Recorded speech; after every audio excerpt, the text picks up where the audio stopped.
Morning मित्रांनो, स्वागत आहे तुमचं छोट हॅबी ब्लॉग. चष्मा घालावून चला आपण जाऊया आता बाहेर फिरायला जाऊ, मजा करू, सगळं काही करू. चला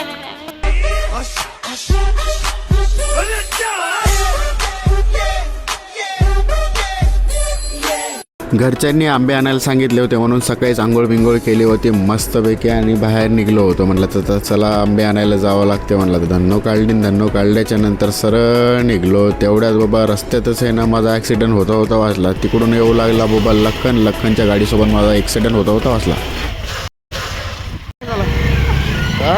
हिरो डायरेक्ट झाला, गाडीला ठोकत होता हिरो. हा दोघांची टक्कर होत होती. लखनला बोललो जरा सर, मग निघलो सरळ रस्त्याने. म्हणलं तर चला आता डायरेक्टच जावं म्हटलं आंबे आणायला. पण आपल्याला कुठं डायरेक्ट जाऊ देतात, गल्लीवाले तर आपल्याला डेंजर येतं, कुठं ना कोणीतरी भेटतच राहते. मग तेवढा डीकेच्या घरासमोर आलो होतो. डीके आणि ऑटोमध्ये थांबलेलाच होता. मग डीके सोबत जरासं बोलत बसलो होतो.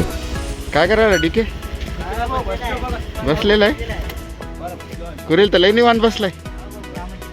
का म्हणायचं काय काय करायचं बस तेवढंच. लय झाला की हो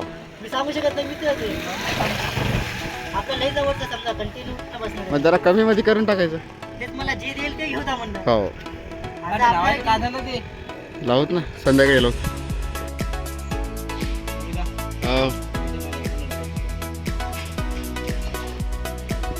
या दोघांना बोलणं झाल्यानंतर म्हणलं चला रे मी जातो. म्हणलं आता बस झालं म्हणलं तुमच्यासोबत, कारण की ऊन पण खूप वाढत होतं आणि त्याच्यामुळे आहे ना मला लवकरात लवकर आहे ना मार्केटला जायचंच होतं. पण ऊन जरासं थोडं कमी होतं म्हणून मी सकाळीच बाहेर निघलो होतो. तरी पण ऊन तर लयच लागत होतं.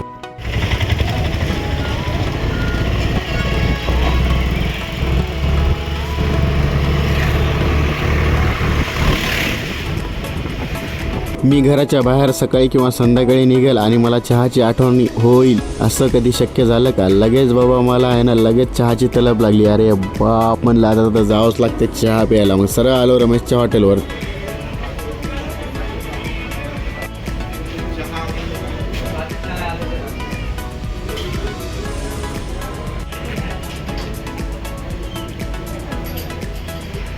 मस्तपैकी एक बादशाही पिल्याच्या नंतर सरळ आलो आपल्या धन्नोला आपण झाकून ठेवलं होतं, कारण की धन्नोची सीट लय गरम होत आहे ना, कारण की ऊनच तेवढं आहे त्याच्यामुळं आहे ना बाबा लय गरम होत आहे. सरळ मग नंतर धन्नोला चाबी लावली आणि सरळ निघलो मग मार्केटमध्ये डायरेक्ट आपल्याला जायचं होतं बाबा गांधी चौकामध्ये, कारण की गांधी चौकामध्ये त्यानं सगळे आंबे बिंबे दुकानं आणि हिंगोलीमधला सगळ्यात मोठा चौक म्हणजे आमचा गांधी चौक.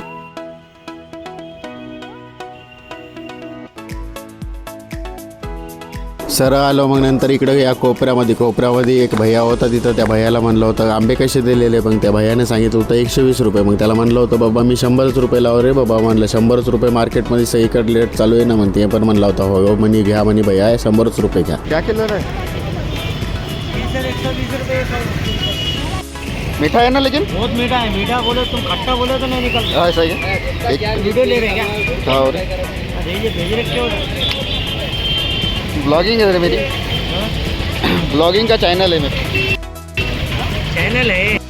तो भैया आता पहिले व्ह्यूज लागला, त्याला वाटला माझा व्हिडिओ काढून कुठं व्हायरल करते की. मग त्याला सांगितलं होतं की बाबा माझं चॅनल आहे त्याच्यामुळे मी तुझा व्हिडिओ घेतोय रे, तुझा नाही घेतोय, मी माझा डेली ब्लॉगच चालू करतोय त्याच्यासाठी मी व्हिडिओ घेतोय म्हणलं. शादी होती ना हमारे दोस्त की, शोएब काले आंबे घेतले आणि त्याला भैयाला पैसे दिले आणि सरळ निघालो. म्हणलं आता चला आता सरळ जावं. म्हणलं आता घरी गेल्याच्या नंतर बाबा ऊन तर लयच लावू लागलं, कारण की ना खूप हालत खराब झाली होती. ऊनाचं तापमानच तेवढं आहे ना काय सांगा तुम्हाला. मी सगळं रुमाल चष्मा सगळं बांधलेलं होतं, पण ऊन खूपच लागत होतं. काय करावं बाबा, पूर्ण महाराष्ट्रात काय बाबा पूर्ण भारतामध्येच आहे ना ऊन जास्त आहे ना.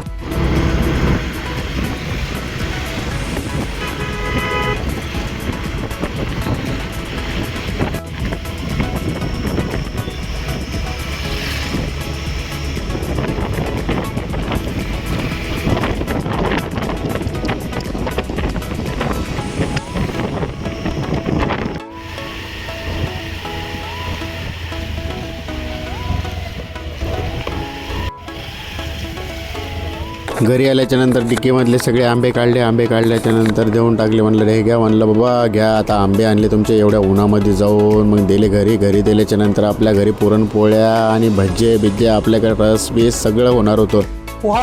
त्यासाठी बाबा आपण सकाळी आहे ना आंबे आणायला गेलो होतो, कारण की आज आहे ना पौर्णिमा होती. बुद्ध पौर्णिमा असल्यामुळे आहे ना आपल्याकडे आहे ना बाबा मस्तपैकी आहे ना जेवण बनणारच होतं. मग लगेच आहे ना बहिणीने भजे केले होते. भजे तर लय भारी लागू लागले, मुगाचे भजे केले होते, एकदम टेस्टी लागू लागले. खूप दिवसाच्या नंतर खाल्ले मी, एकदम भारी वाटू लागले. दुपारचं जेवण केलं आणि डायरेक्ट जे झोपलो बाबा, डायरेक्ट संध्याकाळीच उठलो. संध्याकाळी उठल्यानंतर मग लगेच आमच्या घरी आहे ना सम्यक आला. म्हणलं सम्यक अरे तू कुठून आला, म्हणलं त्याला. म्हणलं ते म्हणे आलताच आलो म्हणे अंकल म्हणे. कैसे क्या आज किधर से आया? इधर से गिरेंगे आराम से.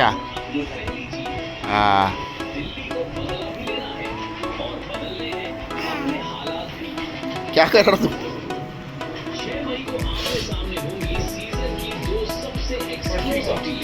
इधर से उधर से.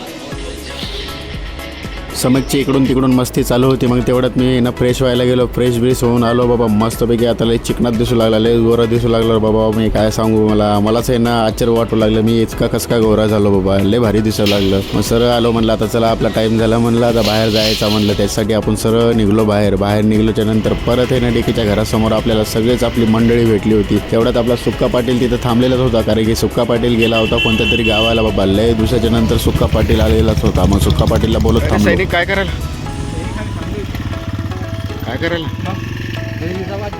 हो, तू पण लय दिवसाचा बाद दिसला. कोणत्या गावाला गेलता? डिप्रेशन. गुंडा कोणता गाव? जवळ्यासमोर आहे ना. जवळच्या समोर गुंडा. कोण राहते तू गुंड्याला? हा भाऊ राहते. अरे मला माहितच नाही. चालतं माझ गाव तपोवन आहे ना रे. तपोवन सरळ गेला ना तू तिथून गुंडा पाटी पहिले पुढे जाते आणि तपोवन अलीकडेच लागते. करंजाळा पाटी नंतर तपोवन. हे गुंड्याचा रस्ता आणि हे तिकडे जायचं. काय चाललं म्हणते तिकीट तू? मला माहित नाही. हा गुंड्याची जयंती होती. मस्त होती जयंती. जयंती सांगून नको. पहिले गुंडा गाव असं होतं की त्या गावामध्ये सगळेजण हे ना लुटमारी करायची, त्याच्यामुळे तिथं गुंडा नाव ठेवलेलं आहे. याचा इतिहास त्याचा तसा आहे. पुढे वेळ्या कायच्या नंतर काय म्हणतो मग डार्लिंग, तू कसं काय आली? काय गाडी बिडी घेऊन मस्त पैकी आईशे होती का? पार्टी बिटी गवत आहे? पेढे अजून आलेच नाही. पेढे दिले नाही पण गाडी घेतली तर पेढे नाही दिले, काहीच नाही दिले. भाऊ फोटो पाठवायला मला दुसऱ्याची ते नाही, दुसऱ्या वस्तूची फोटो पाठवायला फक्त घेतली म्हणून मी. असं का? पलट्या देत नको राव काय. हे नाही द्या. मग बाद में नोटिस करा मला कब करा वाला क्या तुम्ही फोटो हे काय असेल मेरे को फोटो भेजा कोण आहे? बाद में जेव्हा तूने भेजावरती म्हणे गोरी नाही. चांगली झाली गाडी घेतली त्यानं. चहा नाही, पेढे नाही, काहीच नाही केलं त्यानं. आता 1 2 3 4 जण येतात. आता तू खरं सांग बाबा, पेढे दे, पार्टी दे तू. त्याला जबरदस्ती मला तर पुरं गल्लीवाले नाही ना असं नाटक करू लागले, मला घेरूच लागली इथं आली. पण याला जबरदस्ती काल म्हणलो का पेढी नाही चालले, चहा नाही पाहिजे मित्राला. आपल्या दोघांची भेटले दिवसाचे ना. घेतला घोडा भेटलं बोला त्या दिवशी लग्नाला आली. अरे पण त्या दिवशी मला लग्नाला बोलवायचं ना, मला फोन तर करायचं. मी आलो असतो ना त्या रीते लग्नाला. माहिती आहे का लग्नाला? मला कोणी सांगितलं नाही, काय नाही, डायरेक्ट गेले. काय काय का लास्ट पण होती जाऊ दे म्हणून पुण्यामध्ये ते पहिले घेऊ दे काय आहे तर. मग आम्ही जेवलो तिथं. आम्ही अशा टाइमवर गेलो की त्याची वरात अर्ध्या रस्त्यात आली तेव्हा. अर्ध्या रस्त्यात वरात आली तेव्हा गेलो. भांडण झाले म्हणे. हो, भांडण झाले म्हणले. त्या मामालाच त्या पोराला मारलं, नवरीच्या मामाला. अरे ती बेवडा कोण राहत त्या मामालाच मारलं म्हणे. गाडी फोडी मध्ये या सगळ्याला बोलल्याच्या नंतर सरळ निघलो. आता म्हणलं आता चला आता इथंच आहे ना ब्लॉग संपवून टाकावं. म्हणलं चला ta-ta, bye bye, see you.